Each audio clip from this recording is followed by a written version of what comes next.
تھے دھونے والے تھے، حضور گھر تشریف لے آئے۔ اللہ کے رسول صلی اللہ علیہ وسلم نے فرمایا عائشہ انہیں دھو ڈالو۔ کپڑے جب دھل جاتے ہیں تو اللہ کی تسبیح کرنے لگ جاتے ہیں، یہ جب دھل جاتے ہیں تو اللہ کی تسبیح کرتے ہیں۔ صفائی ایک بڑا ضروری کام ہے اور نبی پاک صلی اللہ علیہ وسلم نے اس کو پسند کیا ہے۔ ایک شخص حضور کے قریب سے گزرا تو اس نے بکھرے ہوئے اس کے بال تھے اور بڑے اس کی پراگندہ حالت تھی۔ کچھ لوگ آرٹیفیشل درویش بھی بن جاتے ہیں، میک اپ کر کے بھی درویش بن جاتے ہیں، یعنی بلا سارا کچھ گھر میں پڑا ہے لیکن کہتے نہیں میں درویش ہو گیا ہوں، تو اس کو بھی شریعت پسند نہیں کرتی۔ تو صحیح ستہ کے اندر یہ روایت موجود ہے کہ نبی کریم صلی اللہ تعالیٰ علیہ وسلم کے پاس سے وہ شخص گزرا تو حضور نے بلا لیا اور بلا کر کے فرمایا یہ کیا حال بنایا ہوا ہے، تیرے کپڑے کس طرح کے، کنگھی کیوں نہیں کی؟ تو اس نے اس کی حضور بس وہ سرکار فرمانے لگے تیرے اوپر تو اللہ کا بڑا فضل نہیں، بڑی خیر نہیں، رب نے بڑا مال عطا کی؟ حضور بالکل ہے۔ تو محبوب فرمانے لگے جا پھر جا کے اچھے کپڑے پہن، رب جب فضل کرتا ہے تو اس کا اثر دیکھنا پسند فرماتا ہے۔ پھر یہ جان بوجھ کے اس طرح کا رویہ تو نہ اپنا کہ کسی کو پتہ نہ چل جائے میرے پاس پیسے ہیں، ایسے نہ کر۔ تو صفائی ستھرائی، آپ ظاہری طور پر اگر آپ صاف ستھرے نہیں ہوتے تو آپ کسی محفل کے قابل نہیں رہتے۔ آپ چار دوستوں کی محفل میں بیٹھنا اپنے لیے بوجھ محسوس کرتے ہیں، تکلیف ہوتی ہے کہ یار میرے کپڑے ٹھیک نہیں۔ صحیح بتائیے گا، اگر انسان کے کپڑے صاف ستھرے نہ ہوں اسے سکون نہیں آتا، تو اگر اس کے دل پہ میل کچیل ہو۔ بہت سارے لوگ کہتے ہیں مجھے سکون نہیں، لیکن ہم ڈرتے ہیں نا، ہم ان کو بتا نہیں سکتے، ڈرتے ہیں۔ بے سکونی کی کچھ وجوہات ہوتی ہیں، کچھ سبب ہوتا ہے۔ آپ کے کپڑے میلے تھے تو آپ بے سکون تھے، تو اگر آپ کا دل میلا کچیلا ہے نا، روح پہ کوئی دھبا لگ گیا ہے، یہ دھبے ہوتے ہیں۔ حسد ایک دھبے کا نام ہے، عداوت ایک دھبا ہے، تکبر ایک دھبا ہے، یہ سارے دھبے۔ اور بخاری میں نبی پاک علیہ السلام نے خود فرمایا جب تم گناہ کرتے ہو تو تمہارے دل پر سیاہ نقطہ لگ جاتا ہے، تو آپ اس نقطے کی موجودگی میں سکون میں رہیں، یہ کیسے ہو سکتا ہے؟ اور گناہ کی تعریف حضور نے یہ فرمائی کہ ما حاک فی صدرک، جو تیرے سینے میں کھٹکے، جو تیرے سینے میں کھٹکے، تو پریشان ہو کہ کسی کو پتہ نہ چل جائے، تو کراہت محسوس کرے کسی کا اس پر مطلع ہونا، تو ہمارے باطن کے اندر بڑی مصیبتیں۔ ہم حسد کرتے ہیں، بہت سارے لوگوں سے کرتے ہیں، ماننے کو تیار نہیں ہوتے، کرتے ہیں۔ بلکہ امام غزالی رحمۃ اللہ علیہ تو فرماتے ہیں کہ حسد تو پایا ہی مالداروں اور صاحب علم لوگوں میں جاتا ہے۔ وہ کہتے ہیں غریب آدمی یا ان پڑھ بندہ تو اس دوڑ میں شامل ہی نہیں ہوتا۔ اصل مسئلہ اس بات کا نہیں ہوتا کہ میرے پاس نعمت نہیں، اصل رٹا یہ ہوتا ہے کہ میرے پاس تو ہے پر اس کے پاس نہیں ہونی چاہیے تھی، ادھر کیسے چلی گئی۔ اعلیٰ حضرت بریلوی رحمۃ اللہ علیہ نے بہت ساری کتابوں کا نچوڑ ایک جملہ ملفوظات شریف میں لکھا ہے۔ اعلیٰ حضرت فرماتے ہیں حسد کرنے والا اس بندے پر اعتراض نہیں کر رہا ہوتا، حسد کرنے والا بنیادی طور پر اللہ کی تقسیم پر اعتراض کرتا ہے، اللہ کی تقسیم پر۔ ہمارے اندر یہ میل چڑھ، اور گھروں کے اندر یہ پوری ایک دوڑ شروع ہے، دیورانی کے اندر، جیٹھانی کے اندر یہ پوری دوڑ ہے، اور ایک وقت آتا ہے کہ بھائی بھائی سے حسد کرنے لگ جاتا ہے، کیسے سکون پائے گا؟ حسد ایک آگ ہے، اور ترمذی شریف کے جو لفظ ہیں حدیث کے وہ بڑے نرالے ہیں۔ نبی پاک صلی اللہ علیہ وسلم نے فرمایا حسد نیکیوں کو یوں کھا جاتا ہے جیسے خشک لکڑی کو آگ کھا جاتی، یعنی وہ کھائی جاتی ہے، لکڑی کی اپنی کوئی حیثیت باقی، تھوڑی دیر پہلے وہ لکڑی تھی اور اب وہ خاک ہے۔ حسد کھا جاتا ہے تو اور پھر مزے کی بات یہ کہ یہاں حضور نے ایک اور بھی بات بیان کی، میں حسد نیکیوں کو کس کو کھاتا ہے؟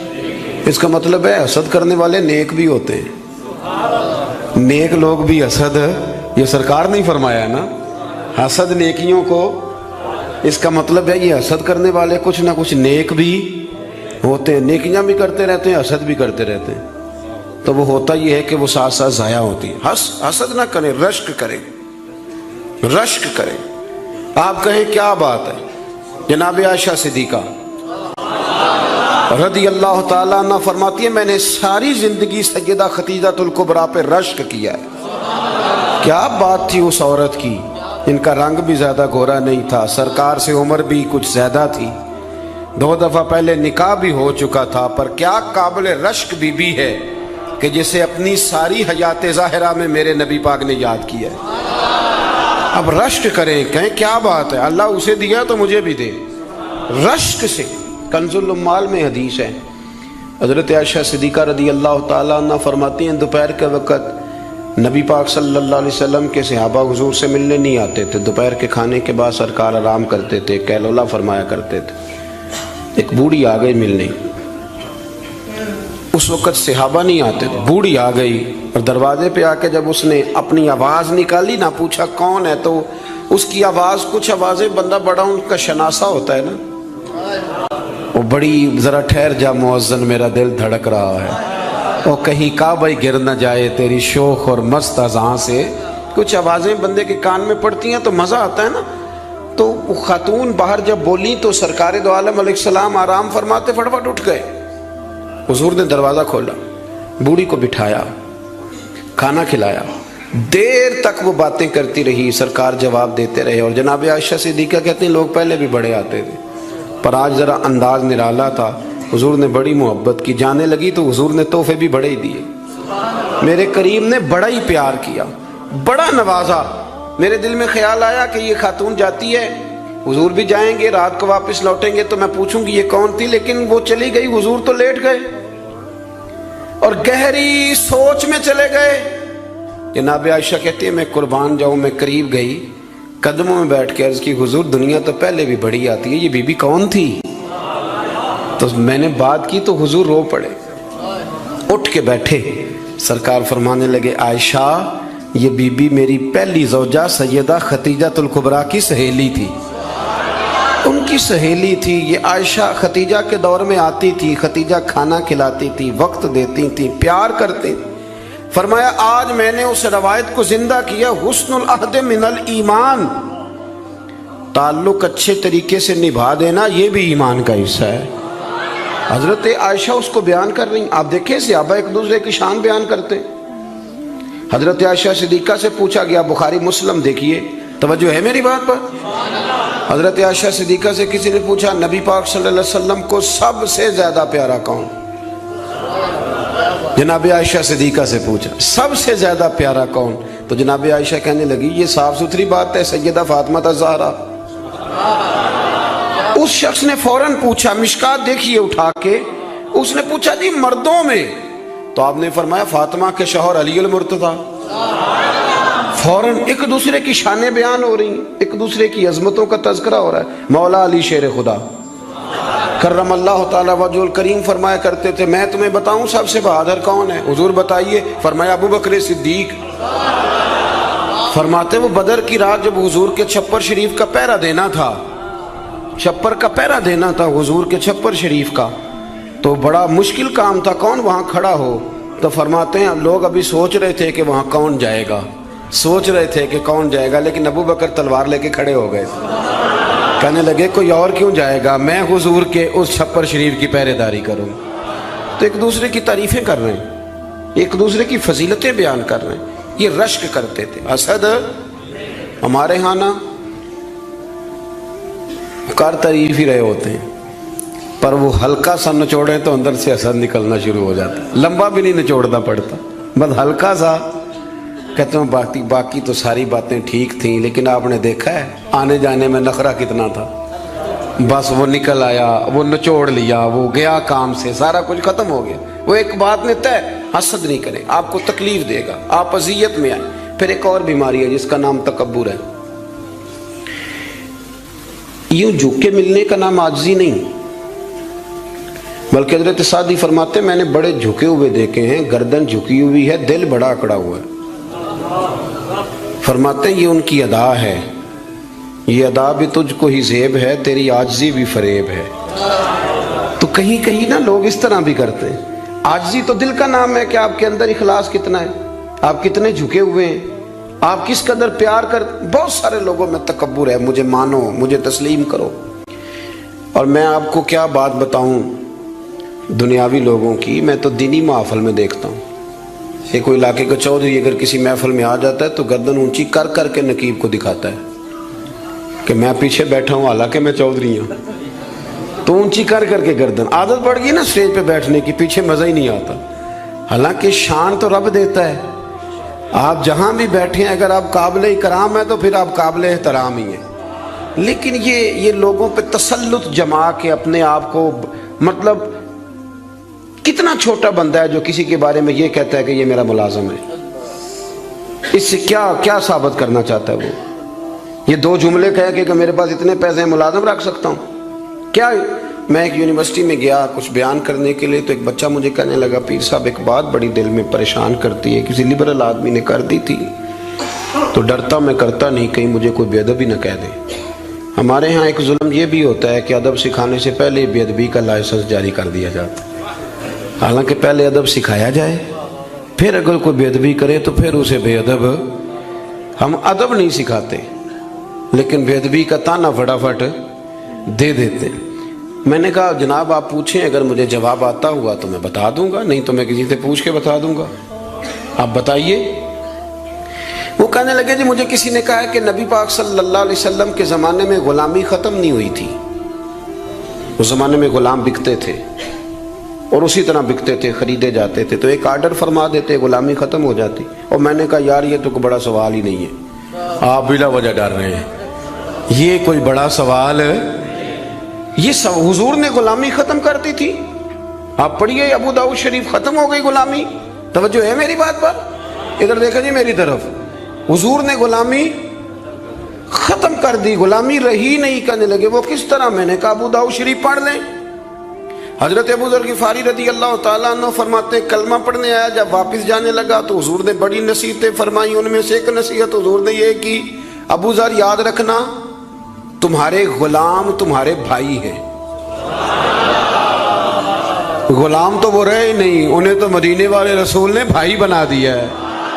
آپ کو کس نے کہا وہ غلام ہے؟ وہ غلام، میں سیاستہ کی روایت پیش کر رہا ہوں. فرمایا تمہارے غلام تمہارے، ادھر دیکھیں میری طرف، تمہارے غلام تمہارے بھائی ہیں. اور نبی کریم نے فرمایا جس طرح کا خود کھانا اسی طرح کا انہیں کھلانا، جس طرح کا خود پہننا اسی طرح کا انہیں. غلام رہے گا جب وہ آپ کے جیسے کپڑے پہنے گا. آپ وہ الگ بات ہے کہ جتنا مرضی وہ ہیومن رائٹس پہ بات کرے، انسانی حقوق کی تنظیمیں چلائے، غلام کو ملازم کو اس طرح کی روٹی نہیں کھلاتا جس طرح کی خود کھاتا ہے، اسے اس طرح کے کپڑے پہناتا نہیں جس طرح کے خود پہنتا ہے. لیکن نبی پاک علیہ السلام نے یہ اعزاز فرمایا جس طرح خود کھانا اسی طرح انہیں کھلانا، جس طرح کا خود پہننا اسی طرح کا انہیں پہنانا. اور حدیث کا آخری جملہ یہ ہے کہ سرکار فرمانے لگے ان کی طاقت سے زیادہ ان پر بوجھ نہ ڈالنا، اور اگر کبھی انہیں کوئی ایسا کام بتاؤ جو ان کی طاقت سے زیادہ ہو تو پھر اس کام میں ان کی مدد بھی کرنا. مجھے بتلائیے، غلام تو غلام رہے نہیں، حضور نے تو سیٹ ہی ختم کر دی، انہیں بھائی بنا دیا ہے. وہ تو سیٹ ہی ختم ہو گئی، تو آپ یہ کیسے کہہ سکتے ہیں کہ غلامی ختم نہیں ہوئی؟ حضور نے تو انہیں بھائی بنا دیا. بھائی ہمارے ہاں نا بڑا مزہ آتا ہے یہ کہہ کہ میرے 6 ملازم ہیں، بڑا مزہ آتا ہے. اور بڑا بندہ راضی ہوتا ہے جب وہ گاڑی میں بیٹھا ہوتا ہے تو 15 بندے آگے دوڑ رہے ہوتے ہیں، اس کو بڑا لطف آ رہا ہوتا ہے. لیکن اسے نہیں پتا کہ اس کے اندر تکبر آ گیا. اب اس کے اندر ایک چیز پیدا ہو گئی جو اسے خراب کرے گی. وہ پھر کرسیاں ڈھونڈتا پھرے گا، اسے کہیں مزہ نہیں آئے گا. وہ نورانی محفل کے اندر بھی، روحانی محفل کے اندر بھی وہ تلاش کرے گا کہ کوئی مجھے جان لے، کوئی مجھے پہچان لے. وہ ہر جگہ پروٹوکول کا عادی ہو، اسے بیماری لگ جائے، کسی جگہ قرار نہیں پائے گا. وہ کہے گا پتہ نہیں مجھے سکون کیوں نہیں آ رہا. بھائی سکون تو آتا ہے چھپ جانے میں، سکون تو جاتا ہے کسی کونے میں جا کے اللہ اللہ کرنے میں. کسی کونے میں بابا بلے شاہ صاحب، بابا صاحب رحمۃ اللہ علیہ فرماتے ہیں میں نے اعتکاف کبھی قصور میں نہیں کیا. اس گاؤں میں جاتا تھا جہاں مجھے جانے کوئی نہ. چلو 10 دن تو میں الگ ہو کے اللہ اللہ کر لوں. کہتے میں وہاں جا کے اعتکاف کرتا تھا، یہاں تو سارے ہاتھ چومنے والے تھے. اکثر کہا کرتے تھے اٹھ بلیا چلو تھے وسیے جتھے وس دینی سارے انے. اٹھ بلیا چلو تھے وسیے جتھے وس دے نہیں سارے ہی انے، نہ کوئی ساڈی ذات پچھانے نہ کوئی سانو منے۔ کبھی ایسی جگہ بھی تو جانا چاہیے نا۔ اور بڑے ناو سے میری طرح کے بندے بھی کہہ رہے ہوتے ہیں وہ تو کونے تو آ کے میرا نام پوچھے ہو پہنچ جاؤ گے۔ وہ کبھی اپنے آپ سے پوچھ تو صحیح کہ یہ تو کہاں مبتلا ہو گیا؟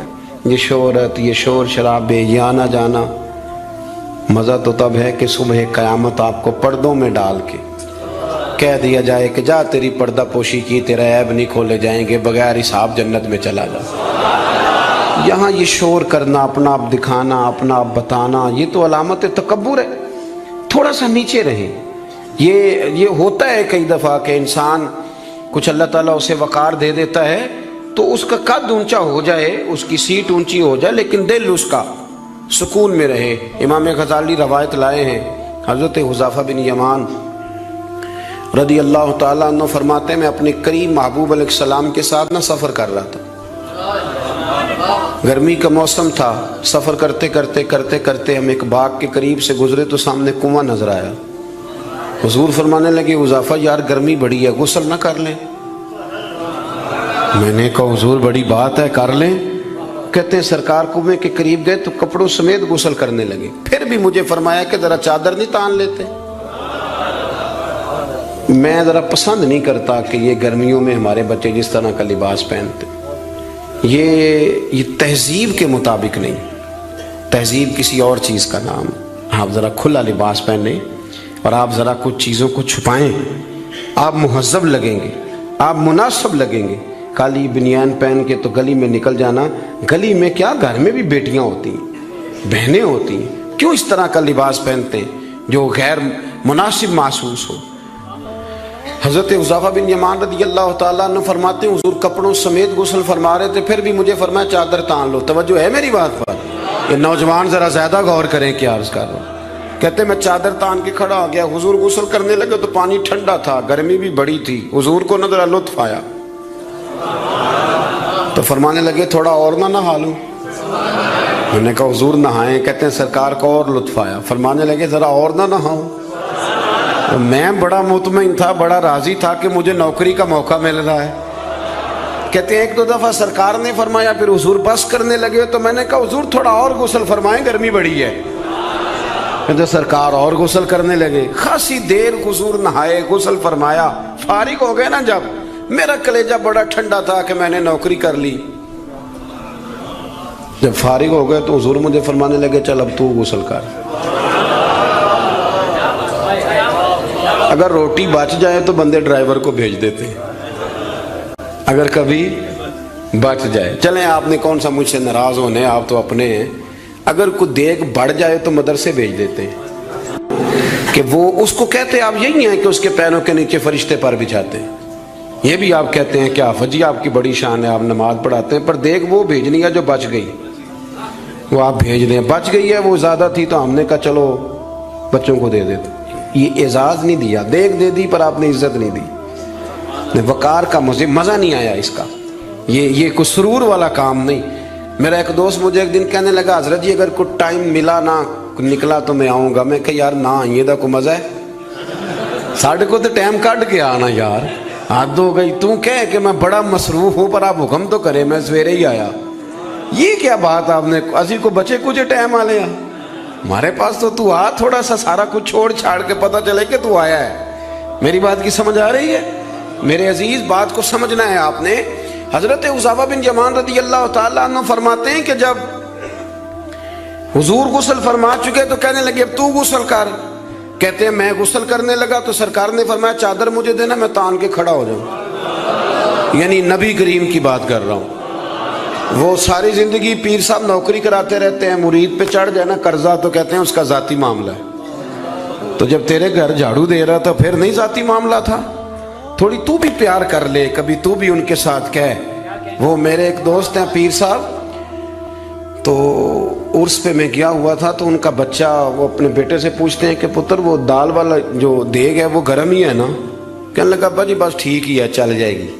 یعنی گرم کرنا بھی پسند نہیں صاحبزادے کے لیے، ابا دی چل جائے گی۔ تو پیر صاحب نے بڑا اچھا جملہ کہا، کہنے لگے پتر جب تو مریدوں کے گھر جاتا ہے تو تیرے ساتھ یہ سلوک کرتے ہیں؟ اس طرح تو نہ کر یار, کم از کم تیرا زور لگے گا, ایک آرڈر ہی کرنا ہے, ذرا گرم ہو جائے. پر ہم سمجھتے نہیں نا چیزوں کو, الا ماشاءاللہ اچھے لوگوں کی بات نہیں کرتا. میرے بھائی حضرت حذیفہ بن یمان رضی اللہ تعالیٰ عنہ فرماتے ہیں قربان جاؤں, کریم رسول نے چادر تان لی, میرے لیے چادر تان لی, میرے لیے. تو امیر حرم, میں فقیر بے نوا, تو کجا من کجا, یعنی میرے لیے چادر, میں گلیاں دا روڑا کوڑا تے میں نو محل چڑھایا ہے سانیاں. حضور نے چادر تان لی, کرنا غسل. اگر مجھے گرمی لگ رہی ہے تو تجھے بھی تو لگ رہی ہے نا. حضرت حذیفہ بن یمان کہتے ہیں میں نے کہا حضور میں بغیر چادر کے, فرمایا نا میں کھڑا رہوں گا, تو کر غسل. حضرت حذیفہ بن یمان کہتے ہیں تھوڑا سا غسل کر کے میں نے چھوڑ دیا. حضور فرمانے لگے نہیں اور نہا ذرا. کہتے ہیں میں نے عرض کی یا رسول اللہ صلی اللہ علیہ وسلم میں نہا لیا. فرمایا نہیں تھوڑا اور غسل کر. فرماتے میں نے اور غسل کیا. تھوڑی دیر کے بعد فارغ ہوا, میں نے کہا حضور مہربانی فرمائیں میں نہا چکا. تو فرمانے لگے نا ابھی جتنی دیر میں نے کیا ہے تو بھی اتنی دیر غسل کر. حضرت حذیفہ بن یمان کہتے ہیں میں رو پڑا. میں نے کہا محبوبہ تیرے کرم پہ قربان جاؤں, اب بس کریں, حضور میں نہا چکا ہوں. تو حضور فرمانے لگے حذیفہ گھر سے اکٹھے نکلے تھے نا, گرمی میں ایک جیسا سفر کیا ہے نا یار, تو غسل کر. مجھے اچھا لگا یار, یہ کیا سٹیٹس ہم نے بنا لیا. ہم اپنوں کے بیچ بھی اسی طرح رہیں گے. ہم اپنوں کے بیچ جو ہمارے اپنے ہیں ہم ان سے بھی کبھی, میں مسجد میں بیٹھا ہوں باوضو, ابھی میں نے عشاء پڑھی ہے, کو دیانتداری سے بتاتا ہوں, میں بیمار ہو گیا تو بڑی میری ٹانگوں میں ٹائیفائڈ بخار تھا, تو بڑی سخت تکلیف میری ٹانگوں میں آئی, اذیت آئی, مجھے چلا نہیں جاتا تھا, چھڑی پکڑ کے میں چلتا تھا. میری اماں جی حیات تھیں, میں نے ان سے کہہ دیا کہ بڑی ٹانگوں میں درد ہے. تو میں سو گیا, میری آنکھ کھلی تو میری ماں میری ٹانگیں دبا رہی تھی. میری ماں میری ٹانگ, اور میری جیسے آنکھ کھلی تو میں نے جھٹ سے اپنی ٹانگوں کو سمیٹا. میں نے کہا اماں جی آپ یہ کیا کر رہی ہیں؟ تو میری اماں جی نے کیا, وہ بیمار رہتی تھی, شوگر تھی, کہنے لگی پتر تو نہیں میری روز دباندہ. آپ بات کو سمجھے نا, وہ وقت گزر گیا, وہ انتقال کر گئی, 8-9 سال بیت گئے, پر وہ کبھی اس وقت کو یاد کرتا ہوں تو دل ٹھنڈا ہو جاتا. ہمارا تو سٹیٹس اتنا خوفناک ہو گیا کہ ہمارے اپنے ترستے رہتے ہیں کہ چلو 2 جملے پیار کی بول دے, 2 جملے, اور کسی کے لیے بھی نہیں یار, کسی کے لیے. سیدہ طیبہ طاہرہ حضرت عائشہ صدیقہ آپ فرماتی ہیں لوگوں ہم اس رسول کے ماننے والے ہیں جو جملوں کا بھی خیال کرتے تھے. کسی کی آج انداز تکلم کس طرح کا ہے, کوئی کس طرح, اس کا بھی حضور خیال کرتے. ایک دن مجھے گھر میں بیٹھے بیٹھے فرمانے لگے عائشہ جب تو راضی ہوتی ہے تب بھی مجھے پتہ چل جاتا ہے, اور جب تو ذرا تھوڑا سا دل میں کوئی بات رکھتی ہے تو پتہ مجھے پھر بھی چل جاتا ہے. تو جناب عائشہ کہتے ہیں میں نے فٹافٹ عرض کی حضور مجھے میری ماں روئے. میں اور آپ کے فرمایا چپ کر, ذرا سن تو لے, پہلے ذرا سن تو صحیح نا, ذرا سن یا رسول اللہ حکم کریں. تو محبوب فرمانے لگے کبھی کبھی کسی دوسری بیوی کے پاس ذرا وقت گزاروں تو تیرے دل میں بات تو آ ہی جاتی ہے نا, ذرا سن نا, حضور حکم کریں. تو محبوب فرمانے لگے جب تو راضی ہوتی ہے نا تیرا طریقہ ہے کبھی کبھی قسم اٹھاتی ہے. جب تو ہوتی ہے نا مجھ سے ناراض تو تو کہتی ہے مجھے ابراہیم کے رب کی قسم, مجھے حضرت ابراہیم علیہ السلام کے رب کی قسم. اور جب تو راضی ہوتی ہے تو فرماتی ہے مجھے محمد عربی کے رب کی قسم. میں سمجھ جاتا ہوں کہ آج کوئی بات. جناب عائشہ کہتی ہیں میں بڑا روئی. حضور نے فرمایا کیوں روتی ہے؟ میں پھر رو پڑی. حضور نے فرمایا میں نے تو تیرے احساسات بیان کر تو رو پڑی. کہنے لگی روتی اس لیے ہوں کہ اللہ نے کیسا کریم رسول عطا فرمایا. حضور لفظوں جملوں تک کا احساس, فکرے کس طرح کے بیان کر رہا ہے, آج اس کا ذہن کس طرف چلا گیا, اس بات کا بھی خیال ہمارا. تو یقین کریں وہ بلند و باغ مزاج جانے ہمیں کہاں جا کے کھڑا کرے گا, کس جگہ پہ جا کے ہم رکیں گے. بڑا شوق ہے لوگوں کی گردنیں جھکانے کا, بڑا ہمیں شوق ہے, یہ میرا ملازم ہے. گھر میں بھی گئے ہیں تو 2-4 بندے کھڑے ہونے چاہیے اعزاز کے لیے, تھوڑا سا جھکے تو صحیح, تھوڑا پیار کرنا تو شروع کریں. تھوڑا یہ آپ کی گردن دیکھیں نا, جو بالکل اکڑ جائے وہ مردہ ہوتا ہے, اور جس میں کچھ نہ کچھ لچک ہو وہی تو زندہ ہوتا ہے. اگر آپ پکڑے ہوئے ہیں, اکڑ گئے ہیں آپ کو اپنے علاوہ, وہ کسی نے کہا تھا خدا مجھے ایسی خدائی نہ دے کہ اپنے سوا کچھ دکھائی نہ دے. کیا لے کے جانا ہے اس دنیا سے؟ اگر آپ چند منٹ کسی سے پیار ہی نہیں کر پائے، کسی کا احساس ہی آپ کی طبیعت میں نہیں آیا، آپ کو ذرا خیال ہی نہیں آیا کسی کی بابت، لیکن ہمارا وہ احساس کدھر گیا؟ اصل بات یہ ہے کہ اندر تکبر چھپا لیا ہے، اب وہ نکلتا نہیں، کھٹکتا بڑا ہے، تنگ بڑا کرتا ہے، بڑی آرزو ہے کہ جانا جاؤں، پہچانا جاؤں، سمجھتے نہیں۔ مولا کائنات، شیر خدا، علی المرتضیٰ، حضرت مولا علی کرم اللہ تعالی وجہہ الکریم کوفے میں تشریف فرما تھے تو غلام سے کہنے لگے چل ذرا شاپنگ کرنے چلے۔ کس سے؟ بول کے بتائیے۔ لے گئے ہو کبھی ملازم کو ساتھ؟ ہم تو ابا جی کو نہیں لے کے جاتے، حالانکہ ان کو کبھی کبھی لے جائیں تو انہیں بڑا اچھا لگے۔ کبھی کبھی والد صاحب سے کہیں نا کہ موسم بدل رہا ہے اور 2 جوڑے لینے چلے، ہم لے کے جائیں کبھی ان کو ساتھ بٹھا کے، ان سے کہ ابا جی آئیں میرے لیے کپڑے پسند کریں۔ ان بیچاروں نے، بوڑھوں نے کیا پسند کرنا ہے، پر آپ ساتھ لے کے جائیں گے تو ان کا دل بڑا ٹھنڈا ہوگا۔ لیکن یہ کام بھی ہم یاروں کے ساتھ ہی کرتے ہیں، والد کو کہاں لے کر کے جاتے ہیں۔ مولا علی شیر خدا غلام سے فرمانے لگے چل نا یار کپڑے خریدنے۔ خادم کہتا ہے میں ساتھ گیا، حضرت علی نے 2 جوڑے خریدے، فرمایا آج 2 لینے بھی، ایک تیرا ایک میرا۔ کہتے ایک خاصا مہنگا لیا، ایک ذرا سستا لیا۔ میں فوراً سمجھ گیا مہنگا آقا کا ہے اور سستا اسی طرح ہی ہوتا ہے نا، مہنگا جوڑا آقا کا ہے اور سستا غلام کا ہے۔ کہتے ہیں تھیلے میں کپڑے ڈالے، میں نے اٹھائے، میں غلام تھا، وہ چوک آ گیا جہاں سے مولا علی نے اپنے حجرہ نور میں جانا تھا اور میں نے اپنے گھر جانا تھا۔